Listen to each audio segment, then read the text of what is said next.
Осы ше? Келіндеріңіз қаншада тұру керек? Енді келін өзі біледі ғой. Өзі біледі ол. Өзі білмейді. Таңғы 5-те тұрсын. Дәрет суымызды дайындасын. Ойбай, дәрет су? Сен оқымайсың ғой сен. Бүгін бастайын деп отырмын. Келін жүрмеппіз ғой ертерек. Не көрдің тағы да? Пауықтан адам қорқа ма? Қиялдап көріңізші, мына жерлеріңізде пауық тұрса ше. Тұрса не істейме? Ұстайын да лақтырып жіберем ғой. Шынымен мына жерде тұрса кәдімгідей. Кәдімгідей бүйтіп. Қиял емес бет бұл.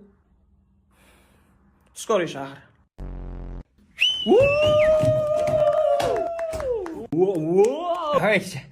Рахмет.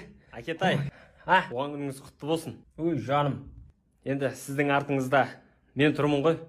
Тұңғышыңызбын. Рахмет ботамайын. Көлік мінгізем. Болды, мінгізесің ғой. Ал, папа, мынау. Жаным, әкетайым. Айта ғой, еркем. Мені ұрған жоқсыз, соққан жоқсыз, еркелетіп өсірдіңіз. Жаным, сол. Мен сізге умраға жолдама сыйлайым, бұйырса. Битейік онда, өзіміз. Тыңдасаңшы, мен де тілек айтайын деп тұрған шығармын. Бопты, айтшы енді тез. Енді мау. Маңқылдамай, босай енді. Сыйлық алдым. Не алдың енді, көрсетші. Ақсынат деген клей.